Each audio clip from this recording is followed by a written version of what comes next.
Hello all far and wide, and welcome back to another episode of Outcome It's Not Black and White.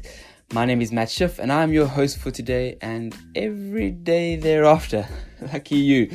Where my role is to bridge the gap between teasing out the mindsets, principles, tools and stories that high-performing individuals have used to shape their current reality and deliver that to you through your ears.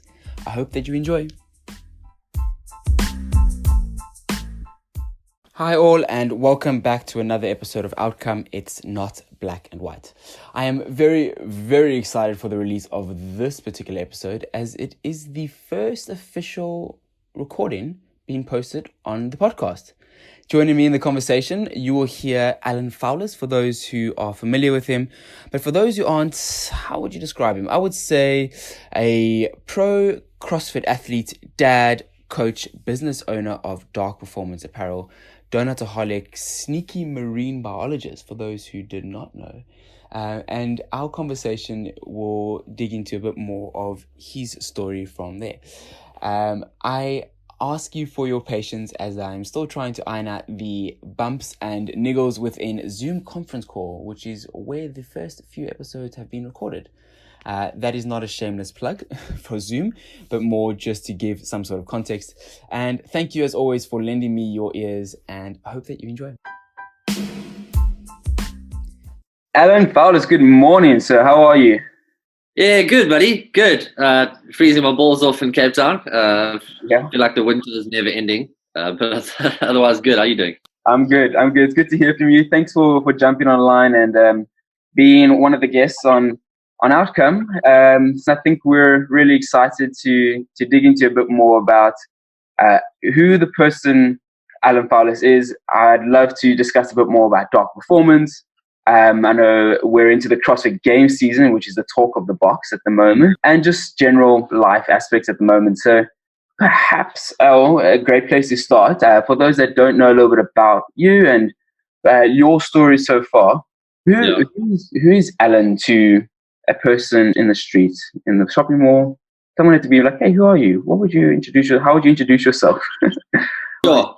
At this point, probably introduce myself as a business owner who does some CrossFit on the side. That's changed recently in that my business I started just nearly 2 years actually. Okay. That I started, and before that, kind of CrossFit was the entire focus of my life from a training point of view and competing, all that kind of thing. But that's evolved. It's taken, obviously, as life does, it takes you on a little bit of a journey around that, and hence how the business was born out of that. But at this point in time, it's business owner trying to juggle CrossFit and life on the side. Right. I'd love to dig more a bit into that in just a bit as well, but perhaps taking it a step back. Business owner for 2 years, CrossFit predominantly before then. Is CrossFit something, or is business at least always been in your repertoire growing up, or you were at school in Selborne? Maybe that's a good place to start. What was your sort of high schooling into, I suppose, your journey with CrossFit like? Yeah, I mean, high school for me was very, very sport and music oriented, actually. Did music as a subject in high school, did all my graded exams on the trombone, did writing music, all those theory exams, all that kind of thing. So I spent a great deal of time either playing music or playing sport. And my sports of choice in high school were rugby and cricket. I dabbled a bit in horse riding, show jumping, and a bit of karate as well, but always had a love for rugby. And I think that ultimately is what led me to CrossFit, because I left school, I went over to the UK for a year and played rugby and worked over there. Did my master's in Durban and played college rovers up there. And I think why CrossFit lent itself to me, or I lent towards CrossFit, is because I always really enjoyed the training aspect of rugby. Like, I really enjoyed preseason. Okay. So I enjoyed the fitness training. I enjoyed pushing really hard and training with all the guys. And obviously I love playing the game, but I love the preseason. So when eventually I moved down to Cape Town and I was playing for False Bay, I injured my hamstring, and when I was coming back from injury, the coach at the time suggested I go and try CrossFit just to try and get some different fitness. And yeah, that was the end of 2012. And after just a couple months, fell in love with the sport. I was like, there's a sport that is pre-season all year. I mean, this is this is great. And then I get stuck into that. And then a few months after that, to the Open in 2013. I had my ass handed to me at regionals, obviously, but loved the experience and all of that. And it kind of started that whole path. Right. So since 2012, the rugby world has missed the presence of Alan Foulis, unfortunately. I want to take a step back because there's one thing that I think most people who engage with you and spend time with you don't know about it, and myself included. I had no idea that you were into music, other than the banging playlist that you would usually put on in a CrossFit class. Yeah. But that you did an exam in your trombone, and that you did horse riding. Yeah, so I did show jumping for 4 years, and I stopped that when I was about 15 because I just ran out of time, really.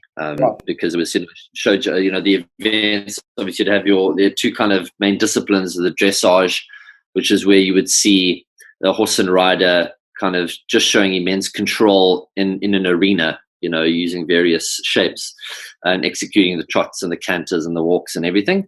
And then the show jumping, which was what I enjoyed more, which was a bit more exciting. And I did that for 4 years, but it would be a whole weekend event. So eventually I had to come a time I had to choose what I was going to do with my weekends. And that was one of them. Right. Also, so with the music, I played since grade 1. I played trombone and played that all the way through, and got up to grade 7 and performance exams for Royal School of Music, and level 5 theory writing, so writing music for that. And that's so yeah. That's and do you practice at all still, or do you No, I think the romance of the trombone kind of disappeared after I left school, purely because it's not something you just pick up at a dinner party and play for your friends like you would a guitar or a piano, if you know what I mean. Right. So I could play a bit of guitar, but it wasn't my focus growing up. So I played a lot of like jazz bands and all that kind of stuff, and marching bands at school. And do you credit yourself as a decent singer? Look, I'm definitely not going to set the world alight, but I can stay in tune. That's just super interesting. That's one thing I had absolutely no idea about, and I'm glad that came out early on. Excellent. Look at that nugget, eh? That came out early on. It's quite interesting, I think, because over the time that we've gotten to know each other, it's predominantly been within the CrossFit box. We've had a few training sessions together, and I suppose like you had your ass handed to you at regionals is similar to how I feel training next to you and a few of the other most days. But it's admiring, I must admit, to see the just sort of not only the conditioning that you've gone through, and the way that you sort of enjoy the sport, and just in love with the kind of coaching that you give as well. Interestingly, I wanted to ask, is there anything in terms of this experience, either through CrossFit or your experiences with music or horse riding, that helped you sort of shape a mindset around having structure, or that helped you? I don't know, is there a particular routine that makes you tick, that you just sort of it's in your nature, in your DNA? Yeah, I think going back a step, I grew up in a fit family. I'm an only child, but my parents are both really fit, and I've always pursued fitness, whether it's been running or just being very active throughout my whole life. So it's something that was ingrained for me from really on, is to just be active regardless of what that is. And when it came to sort of rugby training, I'd accepted that if I wanted to achieve certain things, I needed to put in the extra work. My dad's favorite saying in the whole world is, what you put in is what you get out. And I kind of applied that, from high school onwards, and realize that if you aren't willing to put in the extra work, someone else is. So, going hand in hand with that is I can't go more than a few days without exercise. Feel like I'm going mad. So that definitely helped, in that there's always a sense of, well, I could be doing something, I should be doing something, and then trying to make sure that happens. I found that exercise for me, it's ebbed and flowed, but exercise for me has had the relationship of, it's always been to achieve something. Do you know what I mean? So I did gym training so that I could be better at rugby. I did extra work on weightlifting so that I could be better at CrossFit. So why I bring that up is because recently it's been, my focus has been a lot more of, am I enjoying this? And I'm going to make sure that I'm enjoying what I'm doing, because that's going to give me a better training experience, because if you're not enjoying the session and you are spending 3 hours, 4 hours a day doing something you don't enjoy, time is short. And I think that's something that I've realized a lot more, over the last year or so, is that make sure you're enjoying what you're doing. You're not always going to enjoy every single session, obviously, because some are just crap. There's no way of being happy on an assault bike. But if you're enjoying the outcome and you're enjoying the process, that's way more important, I think, than focusing, having a hyper focus on one specific goal, because if that doesn't happen, you will then feel like everything has just been a waste up until that point, Right. And I want to come back to that in just a bit. So just bookmark that for a second. Yeah. But what I wanted to ask you quickly is, just taking another step back, is there any particular exercises that you go to as a staple? You might be known as a CrossFitter. You might really enjoy being in the gym. But is there anything in particular? I'm just out of interest for those that are listening, that are either stuck out in the countryside or first-time gymmers in a box or something that you normally go to help get you going at all? Yeah, for me, I like getting sweaty. If I'm not in the mood for training, so like I would, whatever that entails. So for example, like if I'm not feeling, up for the session or whatever, then I'll do 10 down to 1 of calories in the rowing machine and burpees. Right. I enjoy getting sweaty, and what, generally speaking, that'll be, burpees are generally involved in most of those. Right. They're not the most enjoyable, I guess, in terms of a movement. But between that and, if you have some equipment or some dumbbells or something, thrusters are my go-to kind of once-off exercise, if you know what I mean. That it's going to work every time, and it's gonna bear some results, right. No, it's always just interesting to know. I think high interval training in general, having something to do, keep the body flowing, I think is really, really important. Yeah. Personally, I like to apply that in most of my life to get the day started. So I just wanted to see what came to mind. Anyway, moving along there swiftly, quickly.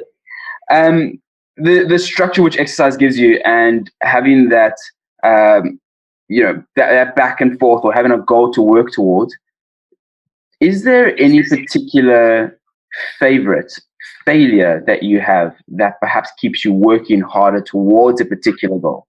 You mentioned 2013, as handed to you at regionals.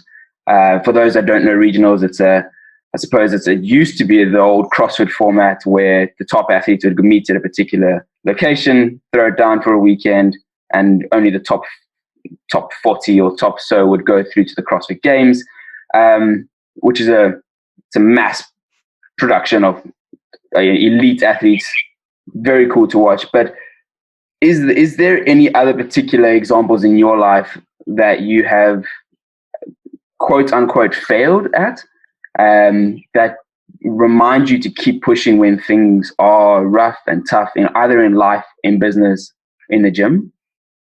Yeah. I think one of them that comes to mind was I was heading to America for my first trip overseas. It was 2015, and I hadn't qualified for regionals that year. It was the first year where they'd changed the format so that it wasn't a regional, but it was a super regional. So it was combining different countries to compete for the same few spots.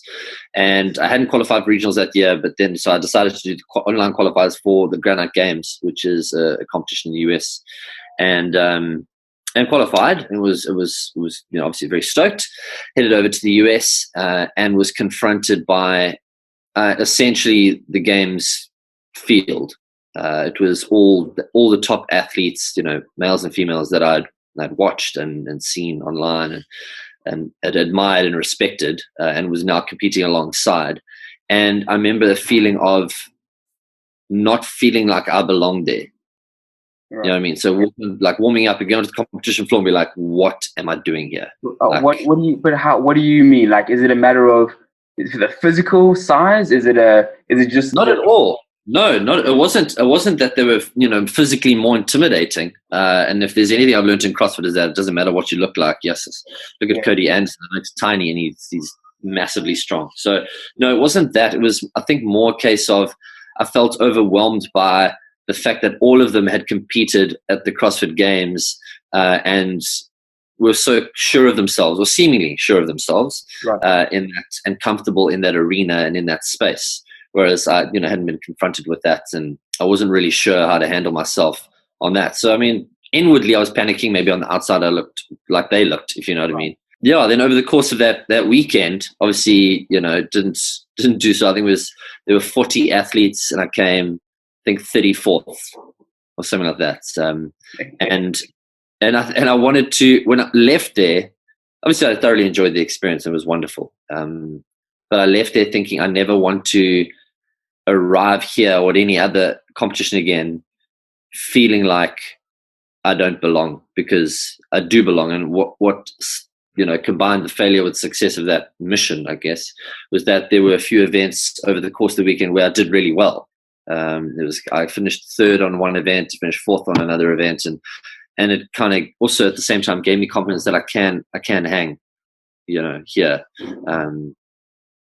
So that kind of definitely motivated me when I got back to, like, you can do this. You've just got to stay the course on this one, Yeah, and I mean, arguably so. It's been 4 years since 2015 and that experience, and you have rightfully so, and put in that work, made yourself way up as one of the most competitive and I suppose inspiring South African athletes to watch, to compete next to. What was your mindset like in the preparation phase going towards the Granite Games? Was it something that were you doing a bit of homework, researching up on your competitors? Was it looking at your own numbers? How did you mentally prepare for something as big of a stage as that you arguably never competed at to such a level? Yeah, so I didn't worry too much about the other athletes. I think because I've always had the idea that it doesn't really matter what I know about them before the event. It only matters if you can execute on the day, So there are for example, there are a lot of athletes who do really well in the open, but then they get to regionals or a multi-day event and they don't do well at all because they can't manage themselves over, 12 events over 3 days. So my preparation going into the event was more of trying to mimic competition style events. Right. So, I went and looked at, okay, what were the kinds of events that the Granite Games had before? What was the general programming like? And then trying to mimic that flow in my training. So I then adjusted the days that I trained to, because the competition would happen over Friday, Saturday, Sunday, that I would then change my training to be on a Friday, Saturday, Sunday, and then have a rest day on a Thursday and a Monday. Yeah. Get used to training really hard on those days and having multiple event style workouts over a weekend. So try and have a long distance event in the morning, a short sprint workout midday, and then maybe like a 1 rep max in the evening, to try and see how my body handled that and then adjust accordingly if I needed to. Yeah. And excuse the tediousness of these questions, but it's something that I'm super interested in. Do you have any sort of tools that you use when measuring what your body felt like, when jotting down numbers or times? Is this something that you just sort of put onto a Google Doc? Do you have a Garmin watch? how do you sort of track and measure your progress during a time like that, or in general? Yeah, so that, like, what I use most frequently is, I use a Google Doc, obviously just to monitor workouts at times and what I'm doing. But in terms of my performance, I met up with a friend of mine who he was involved in sports psychology. His name's Lee Heathfield, and he trained the mental side of my work. So, for example, we set up a system where you had a rating for each workout, and it was called your rate of perceived exertion, or your RPE. So how hard did the workout feel? Not how hard was the workout, how hard did the workout feel? Yeah. So then you have a scale of 10, and then you have your, before the workout, we would go through a visualization process. So visualize the movement, myself doing the movement, feeling good during the movement, and then visualize how I'm going to transition from that movement to the next movement, for example. So let's say the workout had handstand push-ups, ring muscle-ups, and a run. Okay.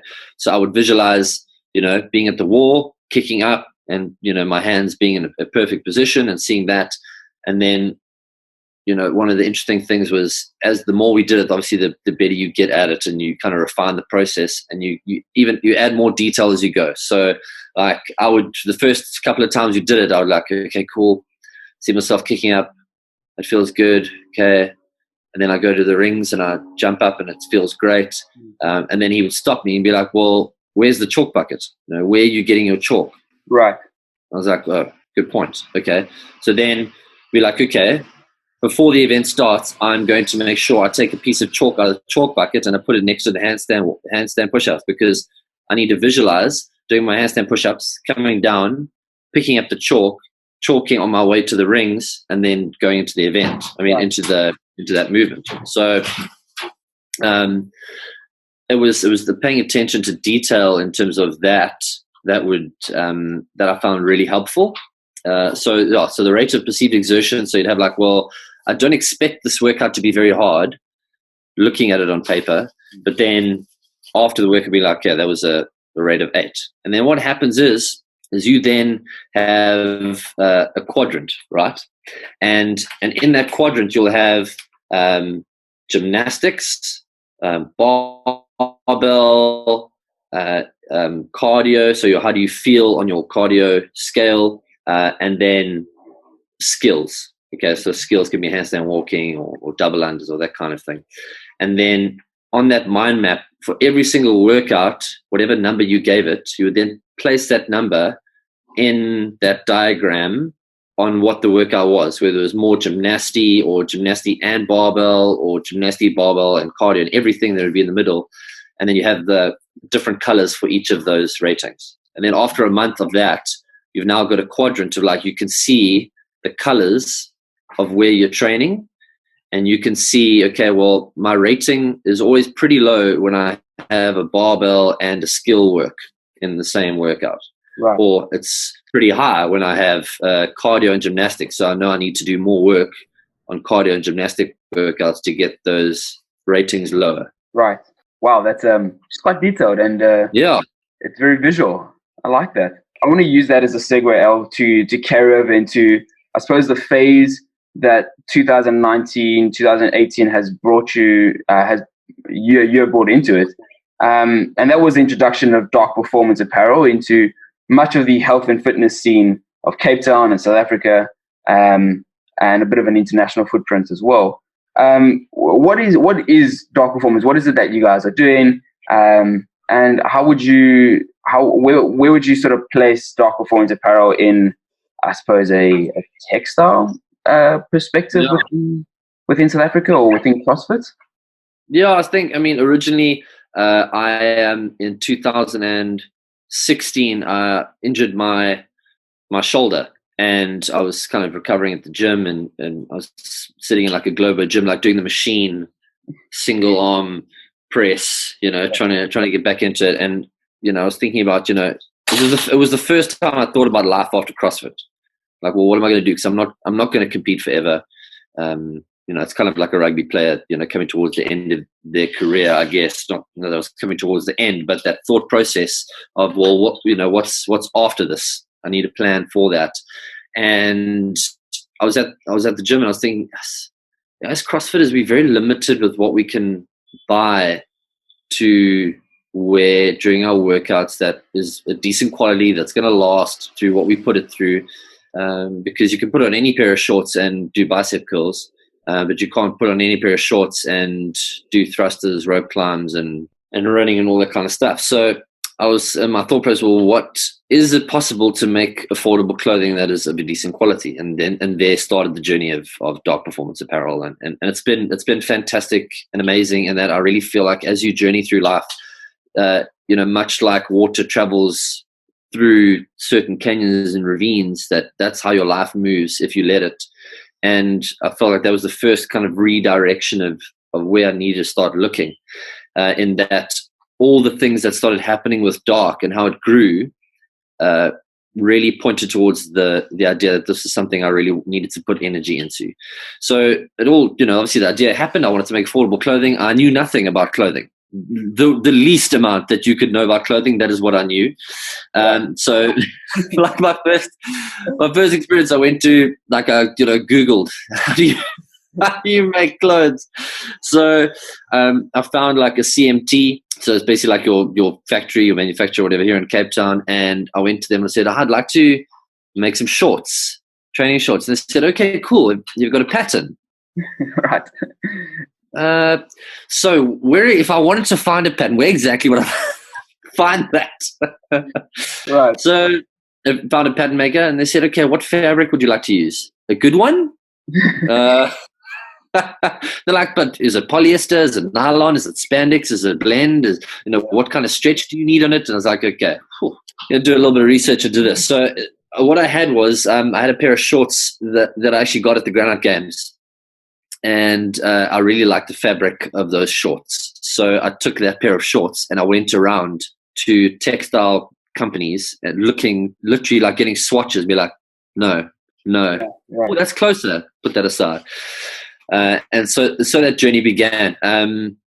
But one of the major things, and it's amazing story about the logo of Dark, was I originally hired a local company here in Cape Town to come up with the logo and the brand lockup, and they did it. And my motive or my brief for them was that I wanted to be a sports apparel brand. This is kind of what my personality is, or what I would like to bring to the brand. And one of those aspects was my passion for sharks, the animal, hence my marine biology background. And so I wanted that kind of to influence the brand logo very subtly. So they came back and it was the word Dark in a cool font. And then in the middle was the silhouette of a shark fin. Right. And I was like, this is really cool. And at the time, I thought, well, who better to ask than my friend Steve? And Stephen Strong is one of the best minds in the world at what he does. He is just an unbelievable human being. At the time, he worked for a digital marketing agency called RGA in the UK, which is one of the top 3 globally. Like their clients were Beats by Dre, Google, Nike. So big deals, Yeah. So I said to him, look, but I'm doing, this is my idea. This is what I'd like to do. And he's like, well, why don't you send me the package that they gave you and I'll give you some feedback if you'd like. And I was like, that would be fantastic. So anyway, I sent it off. And a couple of weeks later, he said, are you available for a Skype call this afternoon? I said, yeah, of course. Let's chat about it. So I had the Skype call. He's like, hey, bud, this is one of the guys here at RGA. He's the head of creative direction here at RGA. Okay. Coincidentally, also happened to be South African. Okay. And we started chatting. And he said, look, we had a look at it. First impression, it looks like a surf brand. And in the market that you're trying to break into, there can't be any ambiguity as to what you're putting out there. You've got to be very clear cut with the idea that you have for your brand. So we've put together a new package for you. Okay. So I was like, okay. So, yep, wonderful. And he's like, okay. So they sent it through while we were chatting. And that is the logo and the lockup that you currently see for Dark Performance Apparel. Right. And what was amazing to me is when they broke down the thought process of how they came up with that, was how the symmetry within the logo attracts the eye to the center of the logo, no matter which way you look at it. That the sharp edging lends itself to the sports industry, the sports apparel industry, and that the little triangle, or the fin, as I call it, that is some of the inspiration from my shark background. So that's why there's that little triangle, is that it actually represents a shark fin. I love that. Yeah, and we finished the call, and I was speechless because I couldn't believe they'd done that. It was a 30-page PDF of the breakdown and different variations and suggested colorways and everything else. And then, his mate left, and Steve said to me, look, he wanted to do this, and he wanted to do it for you for free. So just so you know that in the real world, that would have been worth 500,000 Rand. Wow. I was like, because that's what his time is worth, the guy who did it. And that's how much they pay him for what he does. And I was like, it's just insane, and so, like, instances of that. And then obviously I needed to grow the brand here, and where I see Dark fitting into the apparel industry, coming full circle to your original question, is that a brand that not doesn't just give you something to wear, but that helps you to associate with the hard work that you put in and day out for whatever your goals may or may not be, whether you're the businessman who's training at 5 a.m. every day just to stay in shape, or you the mountain bike athlete who's trying to crack it on the international scene, or whatever it may be, that it's an apparel brand that you can associate with as something that is with you in that dark place, and hence the name of the brand. Because I believe that whether it's your fitness endeavors or it's your business endeavors or whatever it is, that you're going to go through dark times, but it's very often that if you can push through the dark times, that you reap the rewards of that experience. Yeah, that's super interesting, and I love the linkage, not only as to how the logo comes together and ties into the name, but obviously it has quite a big element of your own passion and your own interest, your own experience with exercise, and CrossFit is a large part. I'd like to think, and it's something that I personally can resonate with as well. I love a lot of Dark Performance's apparel. I own quite a few items, which is arguably one of my favorite brands to be wearing at this point, whether it be out in the countryside or out on the road. It's I absolutely love what you've put forward. I want to tap into a bit of the psychology, though, with the actual the act of starting this business. Initially, you say you would, so you have to introduce yourself. You would be your lead-in would be, I'm a business owner, a part-time CrossFitter, and it's clear to see how Dark has become quite a priority in your life at the moment. But at 2 years ago, I would have placed you more or less at around 30. You were around 30 years old or so, no? Yeah. At what stage? What was the mindset between? Yes, there was. I can't be a CrossFitter forever. So what is the alternative? But what was it within you, do you think, that helped stimulate the curiosity around starting a business? You're also a dad. At the time, you're a sponsored athlete, so you've got other obligations all over the place.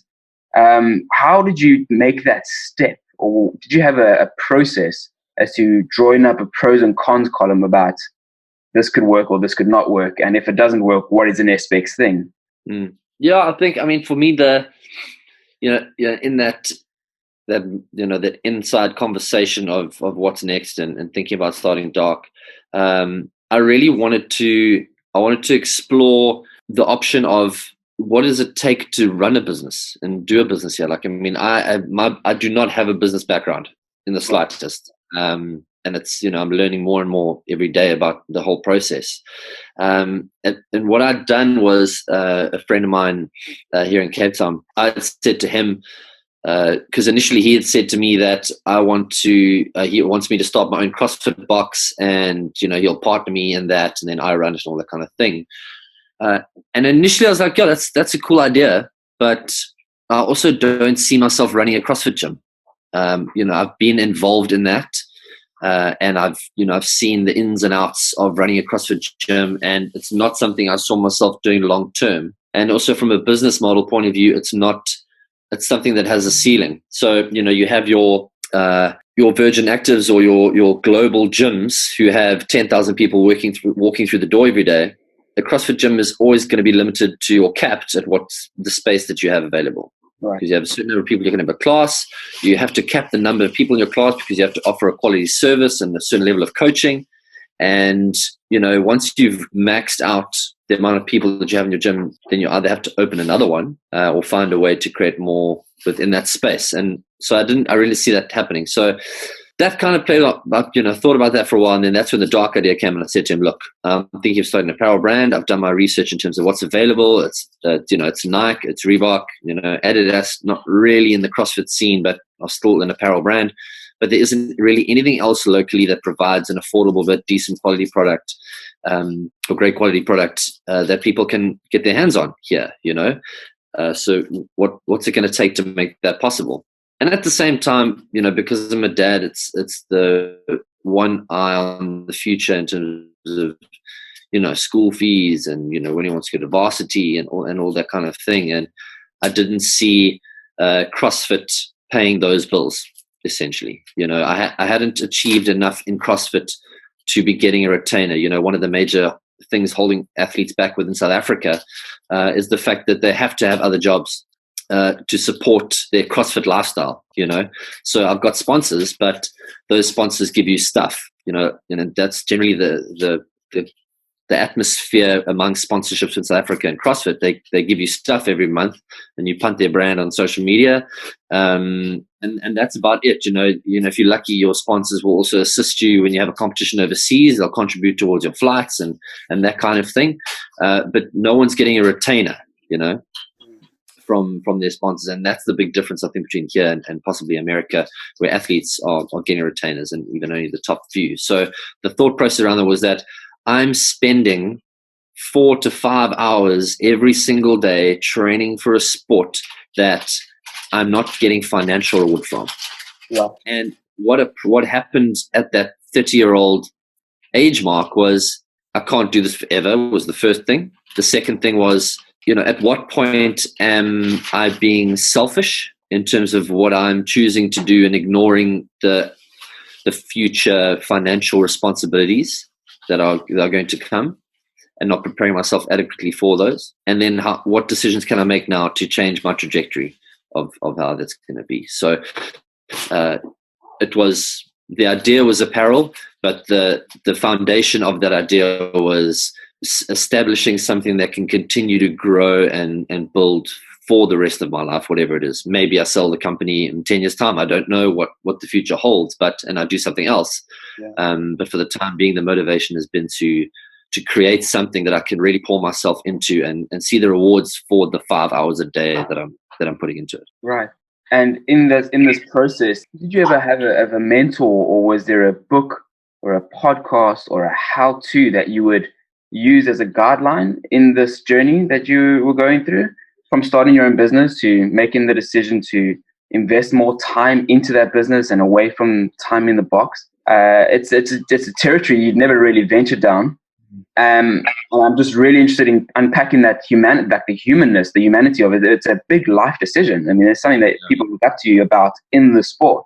You've got a decent following, you've got the sponsors, as you mentioned, but yet it's a selfish, quote unquote, in a good way, to have to take a decision that is best for you, best for being a dad, and now diverge that energy back into something that is, more, I suppose, reprioritizing in a way.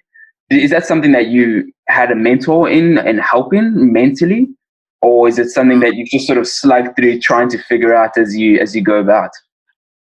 I think initially, I would, a couple of years ago when Dark started, one of the coolest books I read was Shoe Dog, the Nike book. Yeah, exactly.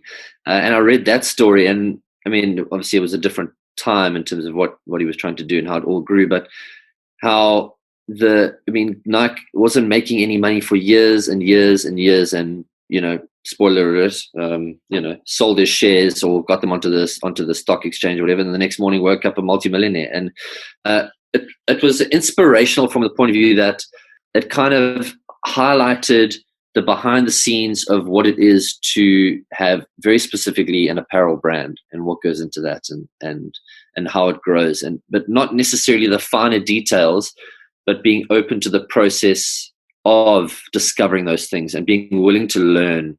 And one of the things he spoke about in the book was failing fast.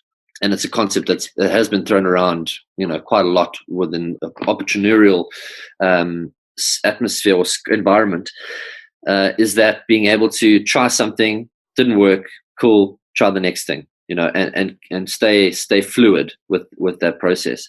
But I would say probably Dark has been there and it's been happening for the last 2 years, but I would say the last 6 months have probably been its most active, and it's also its most successful.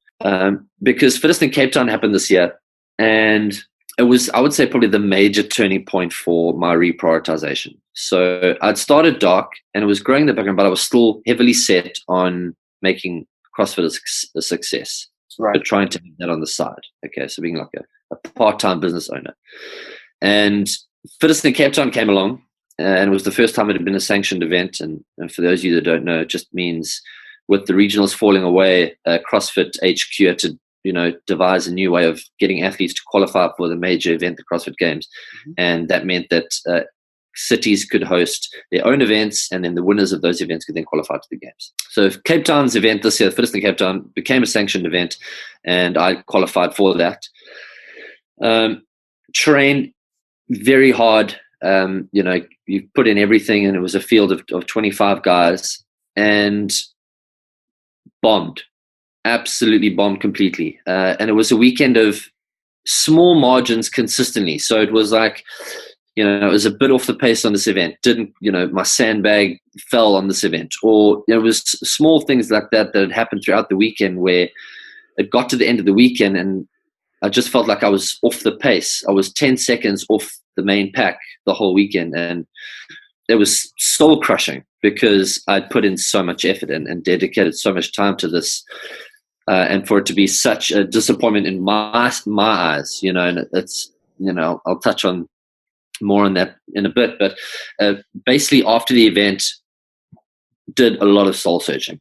I'm dating this girl at the moment, Amy, and she's been a rock of support through this whole transition period. And after the event, I was sitting here and kind of thinking like, I'm just so bummed out. Like I'm sober. I don't want to train. I don't want to do anything. I'm so sad. And I don't know why the event held so much weight. I've done lots of CrossFit events and competed on a variety of stages. And last year I was at the regionals and finished 7th. And there was just out of qualifying for the Games last year. But this event, for whatever reason, just hit me so hard. And I think it's because I'd given so much and then done so poorly. It wasn't that I'd given so much and just missed out or was just pipped at the post or whatever it was. Not that I think I would have been any less disappointed, but I just really felt sad. And for, I'd say, a good 5-6 weeks, struggled to find any kind of motivation to pursue this and to continue to pursue this. And anybody that knew me at the time could definitely see that, there was stuff going on with me. And, through that period, I'd spent a lot of time chatting with Amy and she kind of drew my attention to the fact that, you've got so much to offer as a human. You're so much more than a CrossFit athlete, because as the time went on after the event, I realized I'd placed so much emphasis on how people saw my success that I had now placed my sense of value on my results in CrossFit. So if I was doing badly, I was not like a valuable person. And it was a big realization to come to understand that, somewhere along the line, I had placed my self-worth in a performance, in an athletic performance that is a few days. It's a snapshot into the hours and months and whatever that you've spent preparing for whatever that is. And to come full circle and realize that I have got a lot of value and I'm a good person and I've got lots to offer besides being a CrossFit athlete. And, coming out of that, realized that, what, I really want to put my effort into Dark. I really want to see what this brand can do. I really want to pour myself into that. I'm not saying I'm going to stop competing. I'm stopping competing. That's not the case. But the priority is now not every single decision is now towards a better athletic performance. Now every decision is towards being a better person and achieving, more goals and bigger goals that I have for my life as a whole, as opposed to just the athletic side. Instead of being Alan the athlete, it's Alan the business owner, the athlete, the dad, the boyfriend, whatever. Wow, that's super super powerful. I think, Al, you the way you described it as well. I mean, I obviously knew you personally by the time Foulis in Cape Town came around and saw the kind of work you put in there. And I think known to you as well, the level of athlete that those that compete at Foulis in Cape Town, especially within an individual level, there's I suppose pressure that those that aren't competing at that level don't really understand. In the eyes of Cape CrossFit, you were definitely a hero, and amongst others who competed, you competed alongside.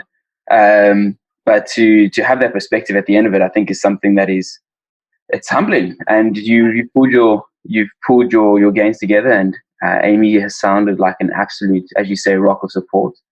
And I think if anything, it's so beautiful and sweet to see how Dark has then come more so from there, and seeing your attention and energy drawn into that. You mentioned a little bit earlier about really, really enjoying what you do. So, back before Dark was perhaps a priority, you had that as CrossFit, and your intention was going into it. And now the mindset is somewhat shifted. I want to take I suppose a slightly softer segue and figure out, have you got any particular routines in the morning or in the evening that sort of set you up for your version of success? Is there anything that you always go back to that is a staple for you? And I guess, do you have something that you rely on either morning, evening, or throughout the day that you normally go to? Coffee. Can relate to that in a cellular level. Yeah, definitely coffee. I think part of this whole journey, can't be ignored, the spiritual side of things. And I'm a Christian, and I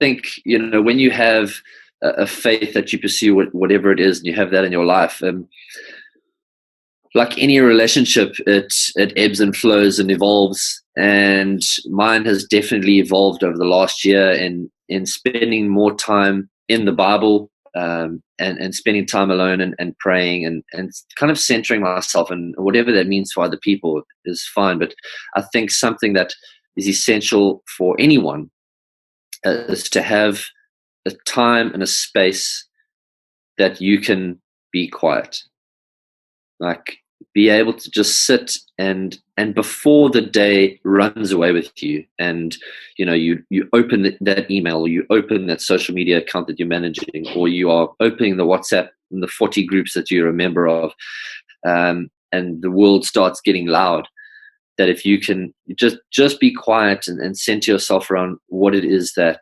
you're feeling, what it is that you are trying to achieve perhaps for that day, and have that focus before setting out. Because I know there's definitely a stark difference between days that I'm able to do that, days that I'm not.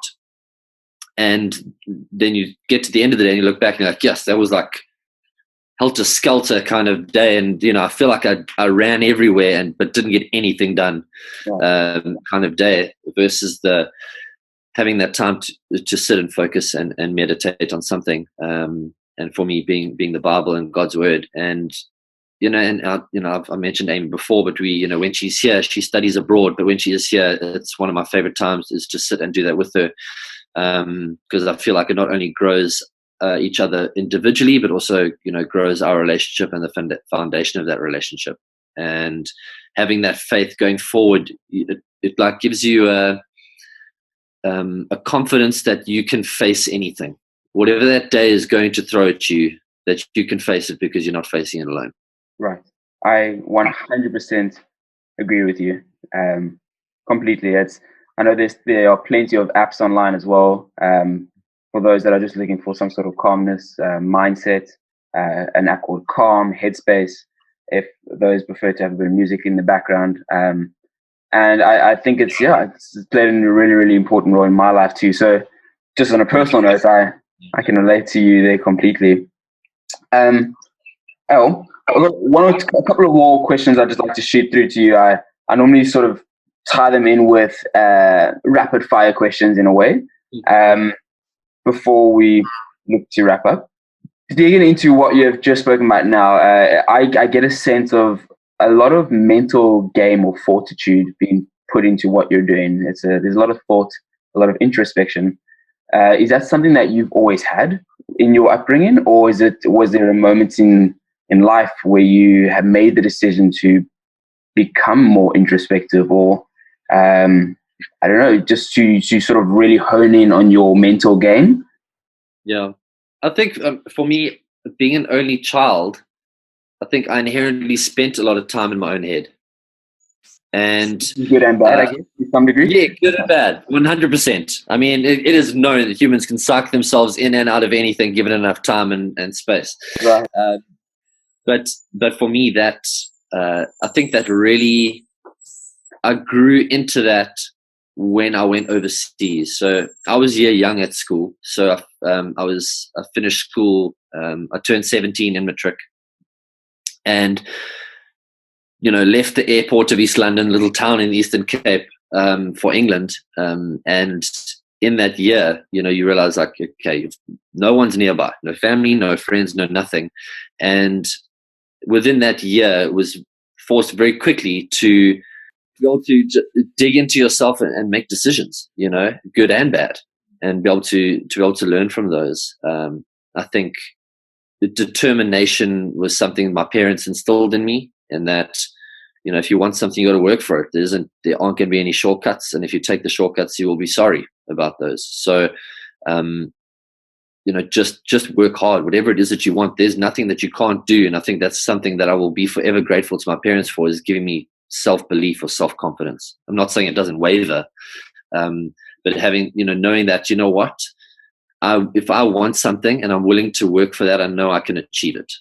So I think in that process, that mental aspect, and what's shifted a lot the older I've got, is that, like I said earlier, if you 100% fixate on just the result of something, that can be, soul crushing, like I experienced. And if you can rather change that perspective, like, yes, that is my goal, but turn it into a process goal instead of an outcomes-based goal, where the process is what becomes the goal, and being dedicated, setting a time every day, setting that up so that you rather enjoy that process. Because if I have to get to the end of a CrossFit career and look back and be like, yes, I mean, that was terrible. I mean, I hated that. That would be sad. That would be a regret. But failing, I don't think, is something now, when I look back, failing is not a regret. Failing is just a different way of learning. So that mental aspect of it, I think that only comes with time. Right. Of being able to tap into that. Yeah, I really like that. So setting the process as the goal, as opposed to an object or a level or an accomplishment. Yeah. I suppose it keeps you quite honest. And like you said earlier, it's like having to remain fluid. If you're not enjoying that process, but you have the overlying goal, it's what else can I do to really, really enjoy to get to that stage? It's yeah. And also what you find is that if you open yourself up to that you don't know where it's going to lead. It may not lead you to that's maybe that initial goal that you set out with achieving, but it's led you to something else, which is perhaps even better than what that initial goal was. And if you can have that perspective and appreciate that, I mean, I really think that life can take you on a very enjoyable journey if you let it. Right. Lovely. Our last couple of questions for you. First one, Dark Performance. 2 years in, would you at all consider Dark Performance a startup or not? If not, what would you consider Dark Performance to be at within its lifespan? Sure. If I had to give it an age, it would be a toddler. So, I mean, it's starting to move around on its own, make a little bit of noise. And I think one of the exciting things about the brand now is that I wouldn't still call it a startup, which I'm really excited about. And this year, very shortly, we're going to be launching our ladies range as well. We've got a couple of products out, but the bulk of the stuff is coming out really soon, which I'm really excited about, and branching out into that avenue, because girls love to shop, I think, more than most guys. Not that that's a blanket statement, trying to be PC, but you're really excited for that. And yeah, so toddler, but going well. Awesome. Okay. Do you have any particular favorite quotes, poems, books, songs that you revert back to in the best and the worst of times? Sure. It doesn't have to be one of each of those. Yeah. I would say, so I've got so many running through my mind right now. I would say, okay, definitely one of the quotes is, and Amy hates it so much, is this too shall pass. Good times and bad, it's super applicable, I think. She hates the advice when I give it to her. Or all in the fullness of time. she hates it so much. But so definitely this too shall pass. And favorite songs, I would say Glorious Ruins by Hillsong. Okay. Just because I would say more specifically, I mean, before the CrossFit time, around the time when Justin was born, it was a tumultuous time, to say the least, in my life. And it was kind of a song to remind you that no matter what you've done, what you're going to do, that God loves you and is with you through all of it, and that everything is going to work out. You just got to have a little bit of faith. So yeah, definitely that one is a go-to. Brilliant. Do you have any unusual habits that you love to do? Unusual habits. I hate cold floors a lot. I hate cold floors. So I'll often just wear socks, or I'll put my shoes on without socks on the tiles, because I just refuse to walk on the cold floor. It is awful. No one should have that. And I have obviously an affinity for donuts. Yes. Not necessarily weird, but truly love donuts. Those that follow you on Instagram in particular know that you're a big Dunkin' Donut fan. One other thing I do that's weird is I call it the car rant. So I'll be driving in my car, okay? Something might have happened in the morning or the day before, something that has pissed me off royally. Okay. And like I very rarely lose my temper. Like, I'm not a person who shouts or like loses my shit. I just don't. And so I have these things called car rants, where I'll be driving my car and I will just rant. I will just shout and scream, rant, and just let rip. Just completely go nuts on whatever it is that has pissed me off, whether the taxi just cut me off, or somebody's ruined something, or I don't know, whatever. I lost my wallet or whatever it is. I have a massive rant in my car, just screaming, and anybody watching me think like, what, this oak is on the phone with an attorney or something. I don't know what's going on. And then I'll get out the car and feel wonderful. Right. I was just about to say, so in your car ride, it's a bit of a therapy session, but to the poor people next to you, they probably think you're having the biggest argument or losing your absolute shit. That's quite nice. Yeah. Quite therapeutic, I'm sure. It is. Well, I want to thank you for just joining me on the podcast. It's been fantastic having you here. Before we clock off, though, I wanted to ask one last thing. Firstly, where can people reach out to get more information from you? How do they find out more about Dark Performance? Or if they want to just say hi, what are your platforms, or how do they do so? Okay, cool. Instagram is AlanF7, so ALANF and the number 7. And then Dark Performance Apparel, full thing, lowercase, on Instagram as well. Our website is www.darkpa.com. And then, Facebook is Dark Performance Apparel or Alan Foulis. Alan at darkpa.com is email address, or alanfoulis@gmail.com. Always happy to receive any communications of any kind. Sure, I'll put that all up in the show notes at the end as well, so people can read through there and find you. My last question for you is, if you need anything right now from somebody who's listening or willing to reach out, knows you or doesn't, what is a somewhat of a request or an ask from the community abroad that you would appreciate right now in your life, in Dark Performance, in what it might be? Is there anything that comes to mind that would help or assist? Yeah, I think, one of the major things facing small businesses anyway is funding. One thing that does frustrate me as a local manufacturer is the quality of fabrics that we have available, and the level of manufacturing that we have.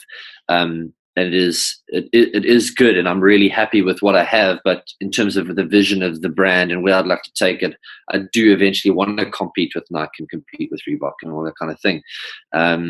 So I want to be able to manufacture overseas long term, but obviously it requires a lot of money to do that, to get to that step. So in order to take to the next level, that would be probably my number one request, is getting involved in funding of some kind. And for the site, for me personally, donuts would be great.